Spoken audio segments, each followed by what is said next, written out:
నమో వేదాత్మకాయ వెంకటేశాయ పంకజాసనార్చితం శశాంకశోభితాననం కంకణాదిదివ్యభూషణాంకితం వరప్రదం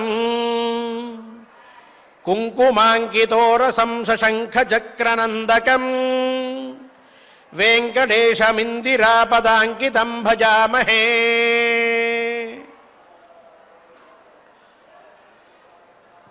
శ్రీ వెంకటేశ్వర స్వామి వారు వక్షస్థలమునందు లక్ష్మీదేవిని ధరించి తన భక్తులందరినీ కూడా సంపన్నులని చేస్తూ నిత్యానపాయిని అయినటువంటి అమ్మవారితో కలిసి సుందర రూపుడై తిరుమల క్షేత్రమునందు విరాజిల్లుతూ ఉన్నారు. మనందరి భాగ్యం స్వామివారి సందర్శనం. ఆ స్వామివారి దివ్య అనుగ్రహ విశేషంతో ప్రతినిత్యము కూడా మనం చక్కగా మహాగ్రంథములన్నిటినీ కూడా అధ్యయనం చేస్తూ ఉన్నాం. వాటి అర్థాలని మనందరం కూడా అవగాహనం చేసుకుంటూ ఉన్నాం. మన జీవితాన్ని ఎలా సుసంపన్నం చేసుకోవాలో, ఎలా ధర్మమయం చేసుకోవాలో, తద్వారా సుఖమయం ఎట్లా చేసుకోవాలో మనం చక్కగా తెలుసుకుంటూ ఉన్నాం. మన జీవితానికి పాఠాలను నేర్పేటటువంటి గ్రంథములను అధ్యయనం చేసే భాగ్యాన్ని అందించిన స్వామివారికి మనం నమస్కారములు తెలియజేస్తూ ఆచార్యముఖంగా ఆచార్యుల వారితో కలిసి ఈనాడు చక్కగా సంకల్ప పఠనం చేసుకుందాం. సప్తాచల అధీశ్వరుడైన శ్రీనివాసుని అనుగ్రహాన్ని పొందుదాం. విఘ్నేశ్వర ధ్యానం. నమస్తే గణనాథాయ గణానాం పతయే నమః. భక్తి ప్రియాయ దేవేశ భక్తేభ్యః సుఖదాయక.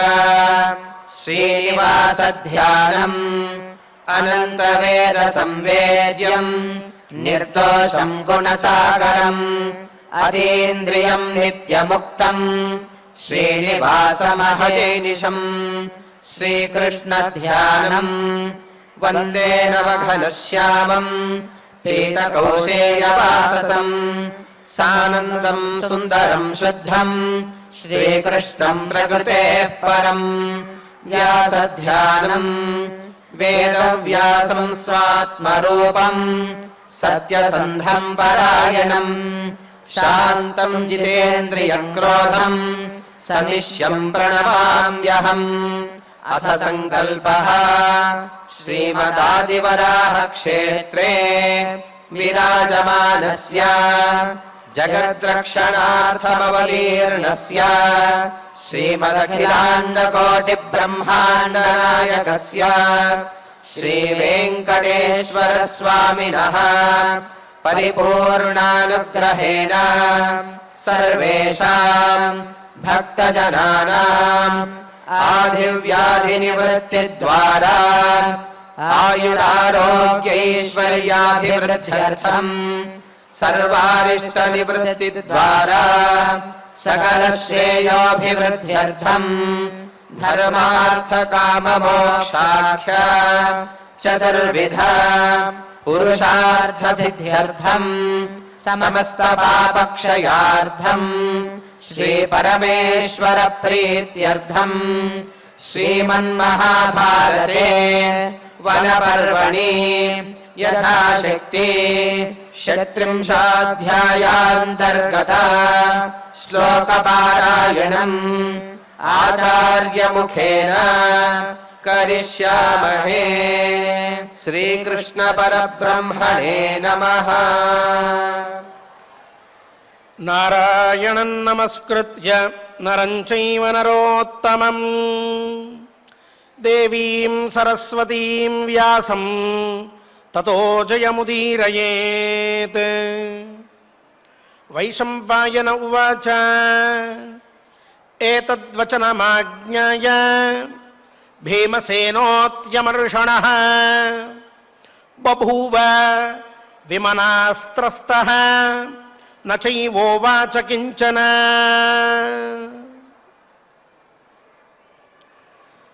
ధర్మరాజు చెప్పిన మాటలన్నిటినీ విన్నాడు భీమసేనుడు.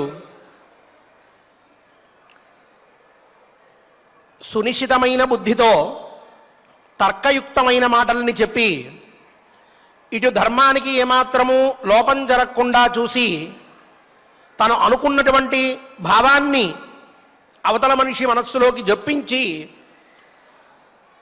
తన కార్యాన్ని ఎలా సాధించుకోవాలో తెలిసినటువంటి వాళ్ళల్లో అత్యంత చతురుడైన ధర్మరాజు మనం నిన్న చెప్పుకున్నట్లుగా ఎన్నో మాటల్ని చెప్పాడు. వాళ్ళందరూ అంత శక్తియుక్తులై ఉన్నారు. వీళ్ళందరినీ కూడా జయించకుండా నువ్వు యుద్ధంలో ఒక్కడవే ఎలా జయించాలని అనుకుంటున్నావు? కర్ణుడు చూడు ఎట్లాంటి వాడో, మహారథుడు. అలాగే భీష్మ, ద్రోణ, కృపాచార్యులు వారు ఉన్నారు. వీళ్ళందరినీ కూడా మనం జయించలేం. వాళ్ళంతా మన మీద అభిప్రాయం ఉన్నప్పటికీ, గౌరవం ఉన్నప్పటికీ, అభిమానం ఉన్నప్పటికీ దుర్యోధన పక్షీయులై ఉంటారు. కావున ఈ యుద్ధంలో మనం అత్యంత అనాయాసంగా నువ్వు చెప్పినటువంటి విధంగా గెలవడం అనేది జరిగే పని కాదు అని, అందువల్ల ఇప్పుడు యుద్ధం వద్దు అని తేల్చేసేటప్పటికీ ఆ పైన భీమసేనుడు ఏ విధంగా ఉన్నాడో, ఎలాంటి స్థితిని అనుభవిస్తూ ఉన్నాడో వైశంపాయన మహర్షి జనమేజయ మహారాజుకి తెలియజెప్తూ ఉన్నారు. ఏతద్వచనమాజ్ఞాయ భీమసేన అత్యమర్షణ. పూర్వం నుంచి చెప్పుకుంటూ వస్తున్నాం.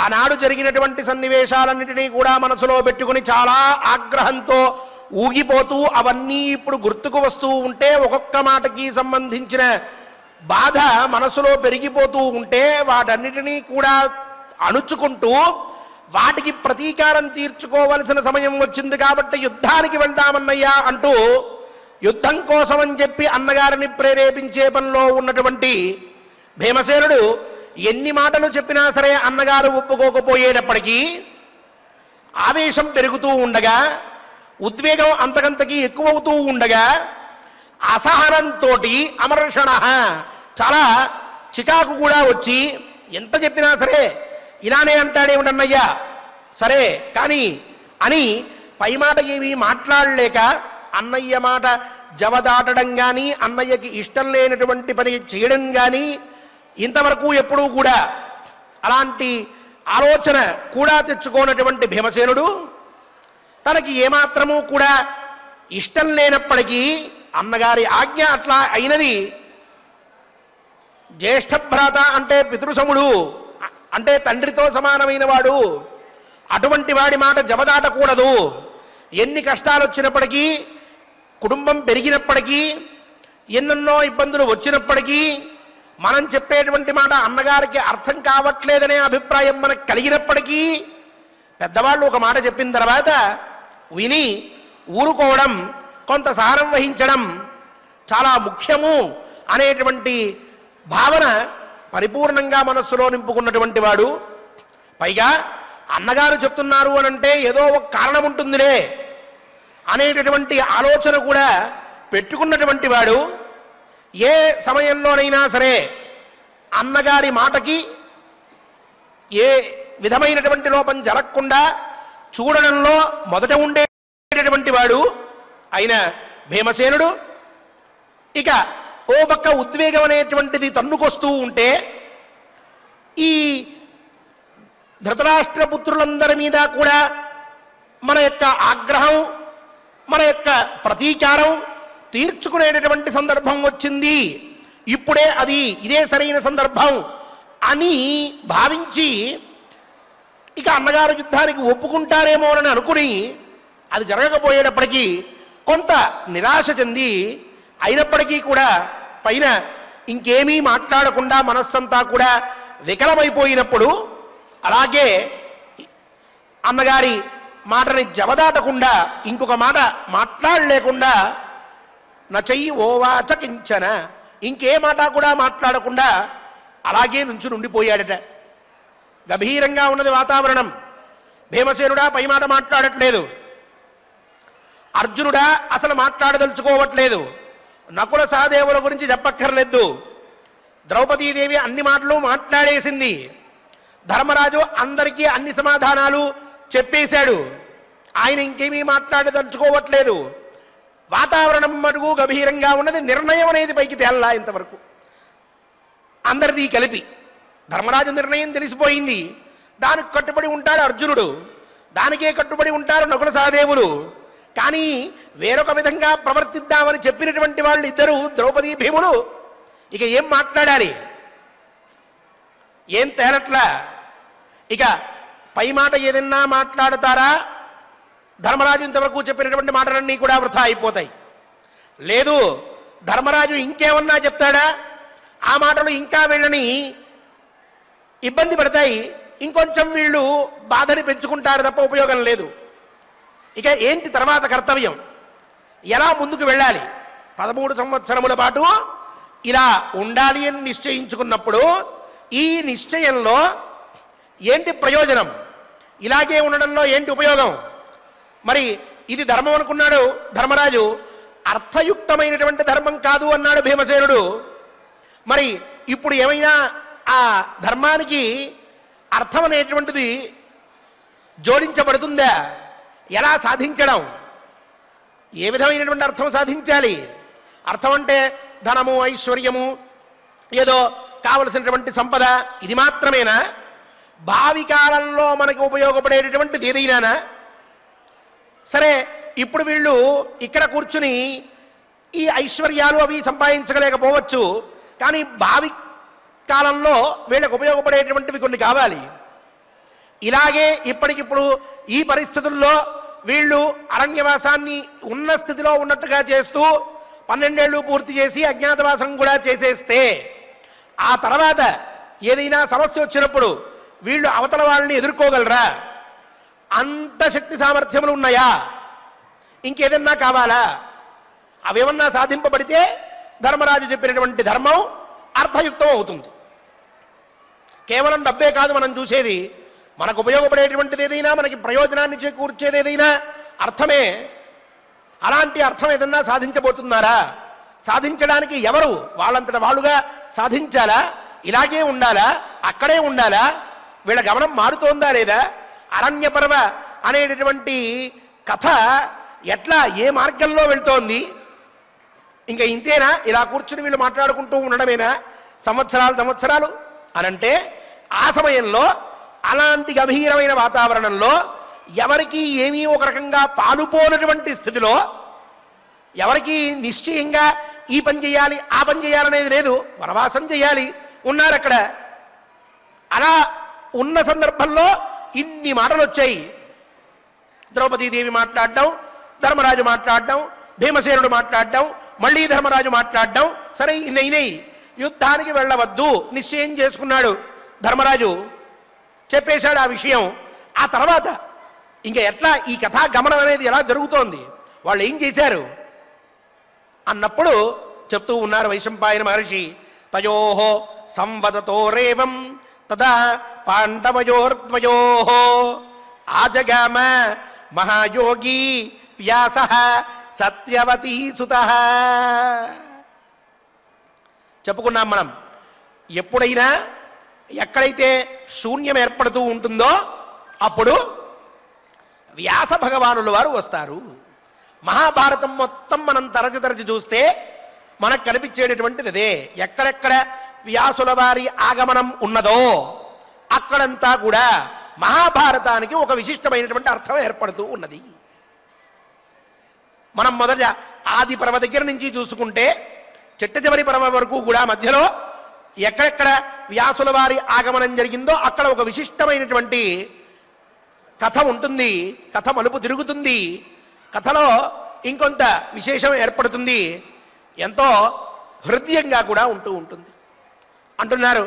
ఏవం సంవదతోరేవో ఏవం, ఈ విధంగా తయోహో సంవదతోహో, ఇటు భీమసేనుడు అటు ధర్మరాజు వీళ్ళిద్దరూ మాట్లాడుకుంటూ ఉండగా అక్కడికి భీమసేనుడు చాలా అన్యమనస్కంగా నుంచుని ఉండగా ధర్మరాజు నా నిర్ణయాన్ని తెలియజేశాను అనే నిశ్చయంతో నుంచుని ఉండగా ఆ సమయంలో సత్యవతీ సుతః, సత్యవతీ సుతుడైనటువంటి వాడు మహాయోగి మహానుభావుడు, అష్టాదశ పురాణాల కర్త,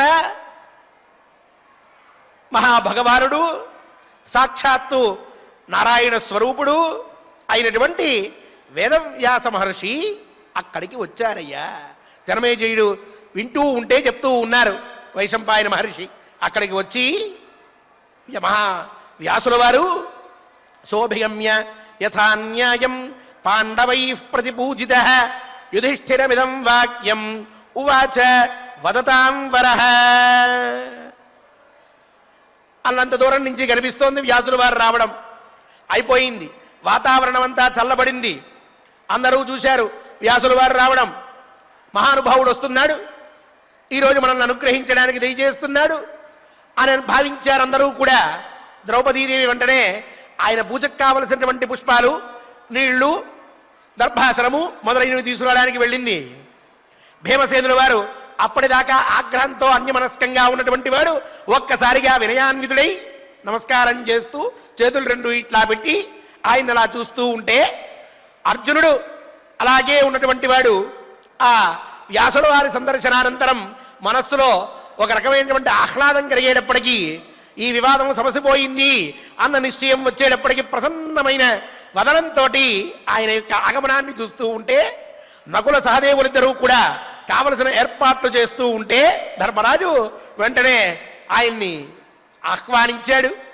వచ్చారు వ్యాసుల వారు, ఉన్నదాసనం వేశారు, కూర్చున్నారు, అర్ఘ్యపాద్యాదులు ఇచ్చారు, పూజించారు, నమస్కరించారు, సంభావించారు. ఆనందపడ్డాడు ఆయన. నాయన బాగున్నారా, ఏమిటి నాయన విశేషం అని అడిగారు. కుశల ప్రశ్న అయినాయి. ఆ పైన యుధిష్ఠిరం ఇదం వాక్యం ఉవాచ వదతాం వరః. ఉపదేశం చేయడంలో అందరికంటే కూడా శ్రేష్ఠుడు ఎవరు అన్నప్పుడు వ్యాసులు వారు అని చెప్తూ ఉంటారు. మహానుభావుడు అత్యద్భుతమైనటువంటి ఉపదేశాలు అందరికీ కూడా చేస్తూ ఉంటాడు ఆయన. ఆయన యుధిష్ఠిరుణ్ణి చూసి ధర్మరాజుని ఇలా చెప్పడం మొదలుపెట్టాడు. వ్యాస ఉవాచ యుధిష్ఠిర మహాబాహో వేత్మితే హృదయ స్థితం మనీషయా తతః క్షిత్రం ఆగతోస్మి నరర్షభ భీష్మాత్ ద్రోణాత్ కృపాత్ కర్ణాత్ ద్రోణపుత్రాచ్చ భారత దుర్యోధనాత్ నృపసుతాత్ తథా దుశ్శాసనాదపి యత్తే భయం అమిత్రఘ్న హృది సంపరివర్తతే తత్తే అహం నాశయిష్యామి విధి దృష్టేన కర్మణ. ప్రశాంతంగా మాట్లాడుతూ ఉన్నారు. ధర్మరాజు చేతులు జోడించి కృతజ్ఞతాపూర్వకంగా ఆ మహానుభావుడి కళ్ళల్లోకి చూస్తూ అనుగ్రహించండి మహానుభావ అని భావాన్ని తెలియజేస్తూ కళ్ళతోనే ఎదురు చూస్తూ ఉన్నాడు. ఏం చెప్తారా తాతగారు అని చెప్పి.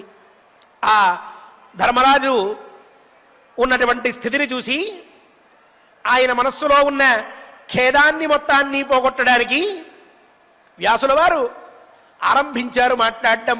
నాయన యుధిష్ఠిర మహాబాహో, యుధిష్ఠిర నీ మనస్సులో ఉన్నటువంటి భావం తెలుసుకున్నానయ్యా. నువ్వు ఎంత కష్టాన్ని అనుభవిస్తున్నావో నాకు తెలిసింది.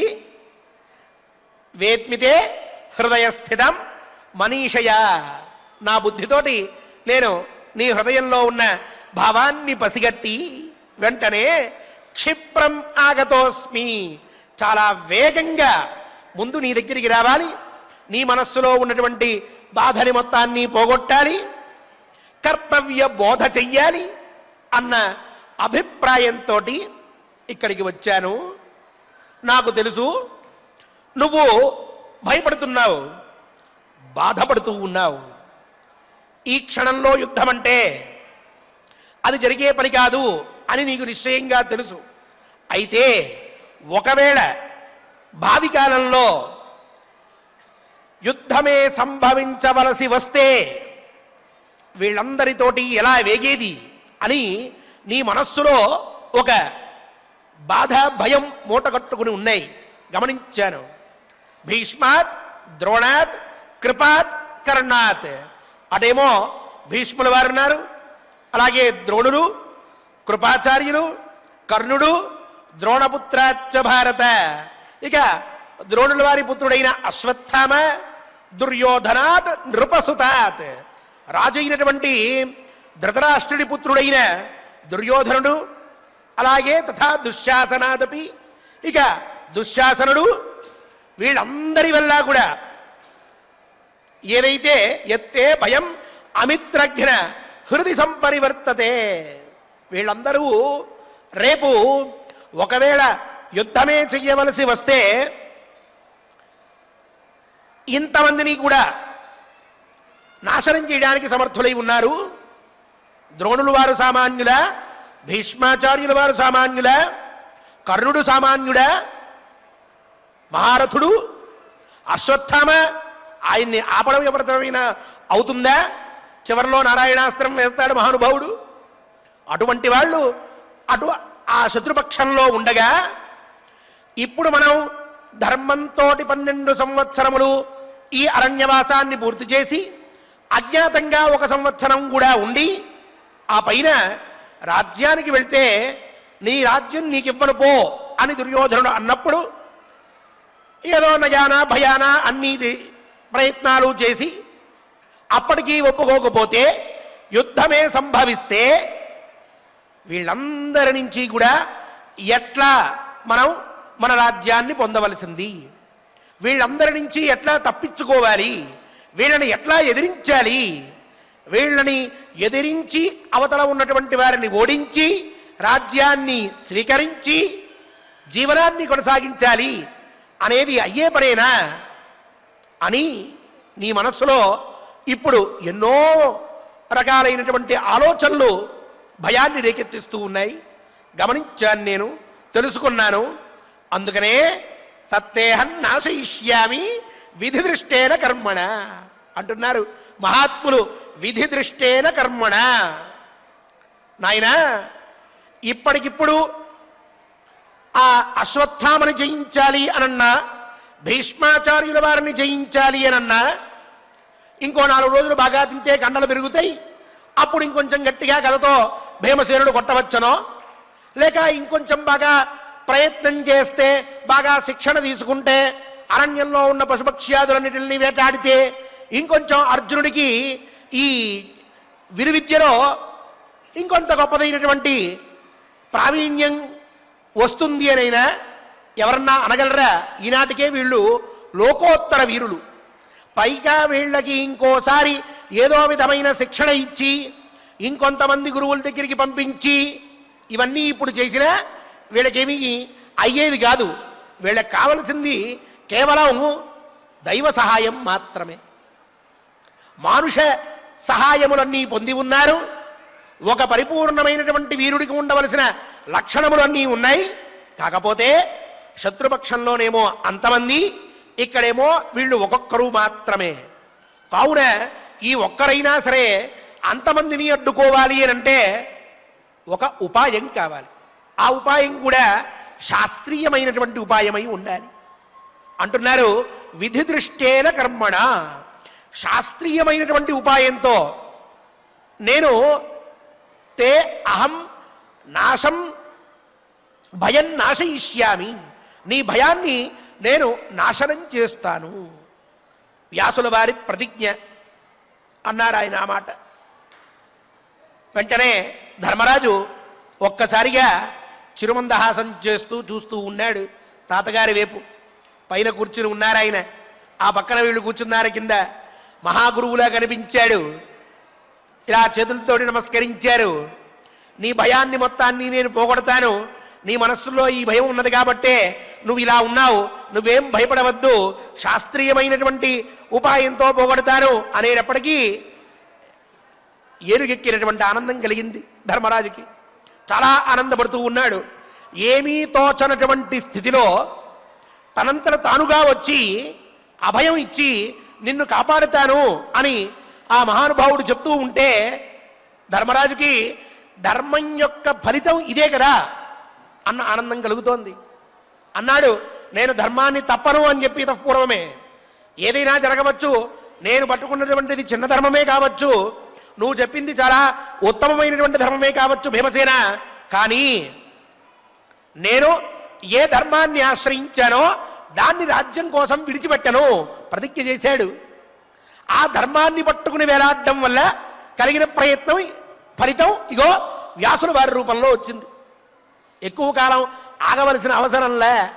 ధర్మాన్ని నమ్మితే సంతోషపడ్డాడు, ముచ్చటపడ్డాడు, నమస్కరిస్తూ చూస్తూ ఉన్నాడు. ఏం చెప్తారా తాతగారని. అప్పుడు అంటున్నారు ఆయన, తచ్చుత్వా ధృతిమాస్థాయ కర్మణ ప్రతిపాదయ ప్రతిపాద్యతు రాజేంద్ర తతః క్షిప్రం జ్వరం జహి. నాయన ధర్మరాజా, నేను చెప్పినటువంటి ఉపాయాన్ని జాగ్రత్తగా విను. విన్న తర్వాత ముందు ధృతిమాస్థాయ, ధైర్యాన్ని వహించు. మనసులో ఉన్న భీతిని మొత్తం పోగొట్టుకో, స్థిరంగా ఉండు. ఆ పైన కర్మణ ప్రతిపాదయ, ప్రయత్నంతో నేను చెప్పిన పనిని నువ్వు అనుష్ఠించు. నేనేం చెప్తానో జాగ్రత్తగా విని దాన్ని ఎలా చేయాలో అలా చెయ్యి. ప్రతిపాద్య రాజేంద్ర తతః క్షిప్రం జ్వరం జహి. నేను చెప్పినట్టుగా అనుష్ఠానం చేసిన తర్వాత నీ మనసులో కూడగట్టుకుని ఉన్నటువంటి భయం ఉన్నదే, నిన్ను ఇప్పుడు కకావికలం చేసేస్తూ ఉన్నది. ఆ భయాన్ని, నీ మానసికమైనటువంటి చింతని, నీ మనస్సులో జ్వరం వలె నిన్ను పట్టి పీడిస్తూ ఉన్నటువంటి శంకని విడిచిపెట్టేసేయి. అది ఇక పైన ఉండదు, దానితో నీకు అవసరం లేదు. స్థిరంగా ఉండవచ్చు, ధైర్యంగా ఉండవచ్చు, ధర్మంగా బ్రతకవచ్చు. నాయన తత్ ఏకాంతమున్నీయ పారాశర్యో యుధిష్ఠిరం అబ్రవీత్ ఉపపన్నార్థం ఇదం వాక్య విశారద. అలా చెప్పి దగ్గరికి తీసుకున్నాడు ధర్మరాజుని. మహానుభావుడు ఆయన అన్నాడు. లేచాడు. వెంటనే ధర్మరాజు పట్టి కొంచెం దూరం తీసుకువెళ్ళాడు. వీళ్ళంతా ఇక్కడ ఎదురు చూస్తూ ఉన్నారు, ఎప్పుడొస్తారానని. ఏంటి అలా వెళ్తున్నారు అని అనుకున్నారు. ఎవ్వరూ లేనటువంటి ప్రదేశం చూశారు వ్యాసుల వారు. కాస్త పక్కకి తీసుకెళ్లారు. ఏకాంతంగా ఇద్దరమే ఉన్నాం అని నిశ్చయించుకున్న తర్వాత ఆ పైన అబ్రవీత్ ఉపపన్నార్థం ఇదం వాక్యం విశారద. పరాశర సుతుడైనటువంటి మహానుభావుడు ఆ పైన ఇగో ఇలా చెప్తూ ఉన్నాడు యుక్తియుక్తంగా. శ్రేయసస్తే పరఃకాలః ప్రాప్తః భరతసత్తమ ఏనాభిభవితా శత్రూన్ రణే పార్థో ధనుర్ధరః. నాయనా ధర్మరాజా, శ్రేయసస్తే పరఃకాలః ప్రాప్తః, నీకు మంచి జరిగేటటువంటి కాలం ప్రాప్తించిందయ్యా. ఈ అరణ్యవాసము, అజ్ఞాతవాసము, ఈ కష్టములు, శత్రుపక్షీలందరూ కూడా పెట్టేటటువంటి ఇబ్బందులు, వారి వల్ల నువ్వు ఎదుర్కొనేటటువంటి మానసికమైన చింత, ఇవన్నీ కూడా పోయేటటువంటి సమయం వస్తూ ఉన్నది. పైగా ఈ సమయంలో నీకు చాలా ఉన్నతమైనటువంటి కాలం ప్రాప్తించింది. చాలా ఆనందమయమైనటువంటి జీవితం నీ ముందర ఉన్నది. పైగా శత్రూన్ రణే పార్థ ధనుర్ధర అభిభవిత. ఈ అర్జునుడున్నాడే, ఇతను రణరంగంలో శత్రువులందరినీ కూడా ఓడించేస్తాడు. ఎవరినీ కూడా గెలవనివ్వడు. జయం మీదే అవుతూ ఉంటుంది. గృహేణే మాం మయా ప్రోక్తాం సిద్ధిం మూర్తిమతీమివ విద్యాం ప్రతిస్మృతిన్నామ ప్రపన్నాయ బ్రవీమితే. నాయన, నీకు ఇలాంటి విజయం ప్రాప్తించాలి అనంటే ముఖ్యమైనటువంటి విద్య కావాలి. ప్రతిస్మృతి విద్య అని ఒక విద్య ఉన్నది.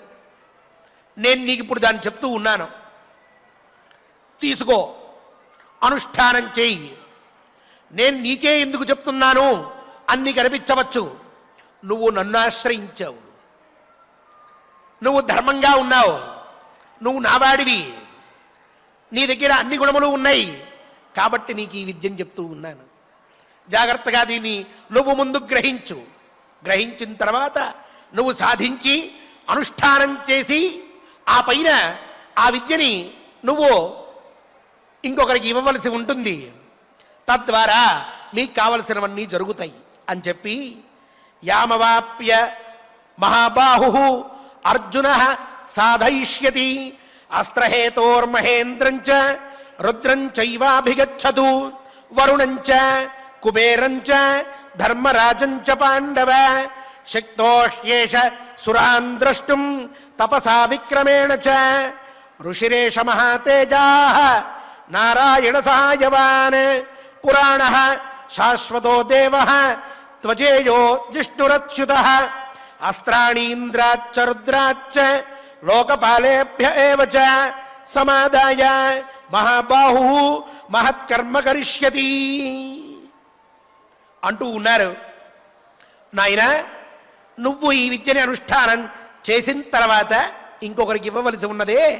ఎవరికి ఇవ్వాలి? అర్జునుడికి ఇవ్వాలి. ఆ అర్జునుడికి ఈ విద్యని నువ్వు ఉపదేశిస్తే నీ కార్యాన్ని అర్జునుడు సాధిస్తాడు. లోకాన్ని ధర్మమయం చెయ్యాలి అనే నీ కార్యం ఏదుందో దాన్ని ఆ అర్జునుడు చూసుకుంటాడు. ఇక ఈ ప్రతిస్మృతి విద్యని అర్జునుడు బాగా ఉపాసించిన తర్వాత దివ్య అస్త్రాలన్నీ కూడా సాధించడానికి యోగ్యుడవుతాడు. ఎవరెవరి దగ్గర నుంచి రావాలి అంటే మహేంద్రం రుద్రంచ అభిగచ్చతు.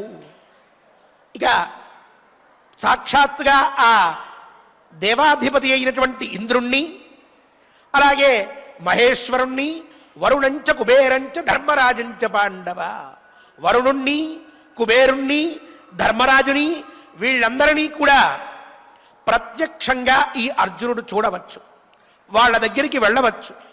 అలాగే తన తపస్సు చేత పరాక్రమం చేత వీళ్ళందరినీ ప్రత్యక్షం చేసుకుని అర్జునుడు తనకు కావలసిన దివ్యమైన అస్త్రములని, శత్రుపక్షంలో ఉన్నటువంటి వారందరి దగ్గర ఉన్న దివ్యమైనటువంటి అస్త్రశస్త్ర విద్యలు ఏవైతే ఉన్నాయో వాటన్నిటినీ కూడా అడ్డుకొని తన యొక్క శస్త్రాస్త్ర విద్యతోటి వాళ్ళందరినీ కూడా మోహపరిచి భయపెట్టి వాళ్ళందరినీ ఓడించి రాజ్యాన్ని మళ్ళీ తిరిగి పొందడానికి ఈ అర్జునుడు ఈ విద్యని బాగా అనుష్ఠానం చేసి ఆ శస్త్రాస్త్ర జ్ఞానాన్ని సంపాదించి దేవతా ప్రసాదాన్ని పొందవలసి ఉన్నది. ఈ అర్జునుడు ఎవడనుకుంటున్నావేమో నాయన, ఋషిరేష మహాతేజ నారాయణ సహాయవాన్.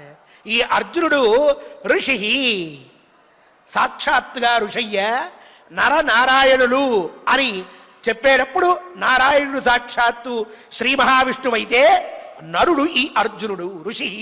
ఆనాడు వీళ్ళిద్దరూ కలిసి తపస్సు చేశారు. ఆ అర్జునుడే ఇగో ఈనాడు మనకి ఈ రూపంలో కనిపిస్తూ ఉన్నాడు. ఆ ఋషియే ఈనాడు ఈ విధంగా మన దగ్గర ఉంటూ ఉన్నాడు. వీళ్ళిద్దరి మధ్య అభేదం ఉన్నదయ్యా. అర్జునుడు అంతటి శక్తిమంతుడు, పైగా మహాతేజా, మహాతేజస్వి, నారాయణ సహాయవాన్, నారాయణుడి యొక్క సహాయం పొందినటువంటి వాడు, ఆయన దగ్గర ఉండేవాడు, పైగా పురాణ శాశ్వత దేవ అజేయ జిష్ణు అచ్యుత. ఇతను శాశ్వతుడు, అజేయుడు, అలాగే అచ్యుతుడు, పురాణమైనటువంటి వాడు, ఈనాటి వాడు కాదు, ఎవరూ కూడా గెలవలేనటువంటి వాడు, పైగా అందరినీ కూడా ఓడించగలిగేటటువంటి శక్తి కూడా ఉన్నటువంటి వాడు, సామాన్యుడు కాదు. ఇటువంటి వాడు ఇంతటి దివ్యాస్త్రములని సాధించి రణరంగంలో ఒకవేళ నుంచుని ఉంటే ఎవరైనా సరే ఎదురు రాగలరా? ఈ అర్జునుడిని ఓడించగలరా? అసంభవమైనటువంటి విషయం అది. కావున ఇప్పుడు ఈ మహానుభావుడు అస్త్రాణి ఇంద్రాచ్చ రుద్రాచ్చ లోకపాలేభ్య ఏవచ, ఇంద్రుడి దగ్గర నుంచి, రుద్రుడి దగ్గర నుంచి, లోకపాలకుల దగ్గర నుంచి అస్త్రములన్నిటినీ కూడా సమాదాయ గ్రహించి వారి అనుగ్రహాన్ని పొంది ఆ పైన మహత్కర్మ కరిష్యతి, చాలా గొప్పదైనటువంటి లోకోత్తరమైన కర్మని ఆచరిస్తాడయ్యా. నువ్వు ఏమాత్రము కూడా చింతపడవలదు, నీకంతా క్షేమమే జరుగుతుంది అని అర్జునుడి విషయంలో చెప్పవలసిన మాటలన్నీ కూడా ధర్మరాజుకు చెప్పి భవిష్యత్తులో ఏం జరగబోతోందో కూడా ఇప్పుడే కొంచెంగా ఉపదేశించి దానికి కావలసినటువంటి ప్రయత్నం ఆరంభించమని చెప్పి ఆ పైన అవశ్య కర్తవ్యమైన ఇంకొక ముఖ్యమైన పనిని ఆయన ధర్మరాజుకి ఉపదేశిస్తూ ఉన్నారు. రేపటి కథాశ్రవణంలో ఆ విశేషాలను విందాం. వ్యాస భగవానుల వారి అనుగ్రహంతో మనందరం కూడా ధర్మయుక్తులమై జీవించవలనని స్వామిని ప్రార్థిస్తూ ఆచార్యముఖంగా శ్లోకపారాయణం చేసుకుందాం. ఓం నమో వెంకటేశాయ. అథ శ్రీమహాభారతే వనపర్వాంతర్గత త్రింశోऽధ్యాయः వైశంపాయన ఉవాచ ఏతద్వచనమాజ్ఞాయ భీమసేనోత్యమర్షణः బభూవ విమనాస్త్రస్తః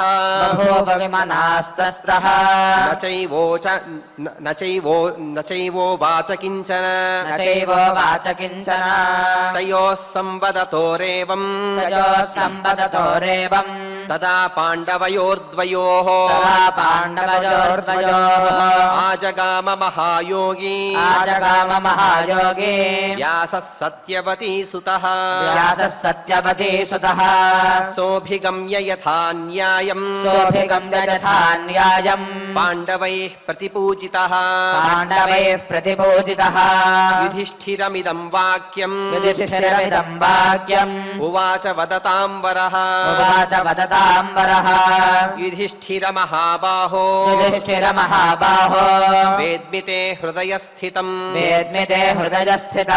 మనీషయా తత్ర క్షిప్రం ఆగతోస్మి నరర్షభ భీష్మాద్రోణాత్ కృపాత్ ద్రోణపుత్రాచ్చ భారత దుర్యోధనాన్ నృపసుతాత్ తథా దుశ్శాసనాదపి యత్తే భయమమిత్రఘ్న హృది సంపరివర్తతే తత్తేహం నాశయిష్యామి విధిదృష్టేన కర్మణా తచ్ఛ్రుత్వా ధృతిమాస్థాయ కర్మణా ప్రతిపాదయ ప్రతిపాద్యతు రాజేంద్ర తతః క్షిప్రం జ్వరం జహి తత ఏకాంతమున్నీయ పారాశర్యో యుధిష్ఠిరం అబ్రవీదుపపన్నార్థం ఇదం వాక్య విశారదః శ్రేయసస్తే పరః కాలః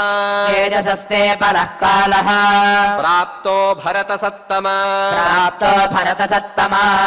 ఏనాభిభవితా శత్రూన్ రణే పార్థో ధనుర్ధరః గృహాణే మాం మయా ప్రోక్తాం సిద్ధిం మూర్తిమతీమివ విద్యాం ప్రతిస్మృతిం నామ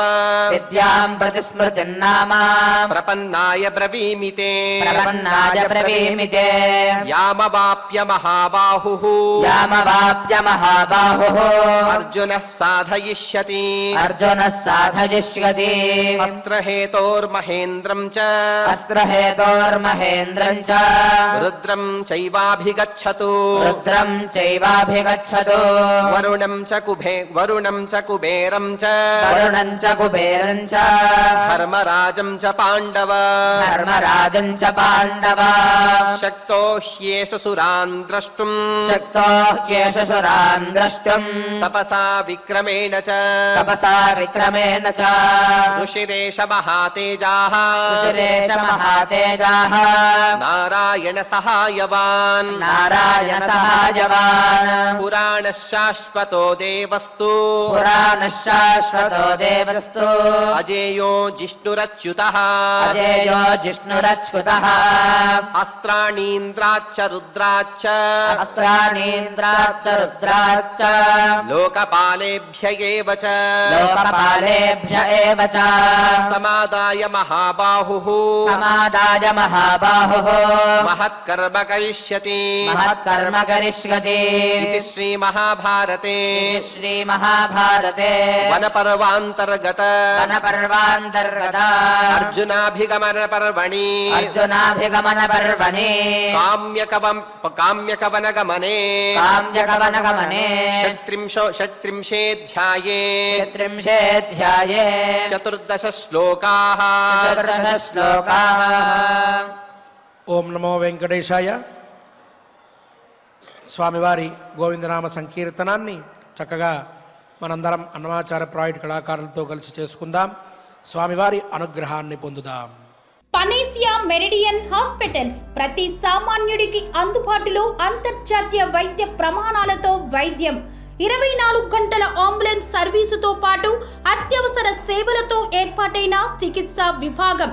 మా దగ్గర గుండె సంబంధిత, మూత్రపిండ, కాలేయ, కంటి జబ్బులకు, మోకాళ్ల శస్త్ర చికిత్సతో పాటు కోవిడ్-19, బ్లాక్ ఫంగస్ వంటి వైరస్లకు, అన్ని రకాల ఆరోగ్య సమస్యలకు నమ్మకమైన అత్యాధునిక వైద్య చికిత్సను అందిస్తున్న హాస్పిటల్ పనేసియా మెరిడియన్ హాస్పిటల్స్. మీ ఆరోగ్య సమస్య ఏదైనా ఇప్పుడు పరిష్కారం సాధ్యం.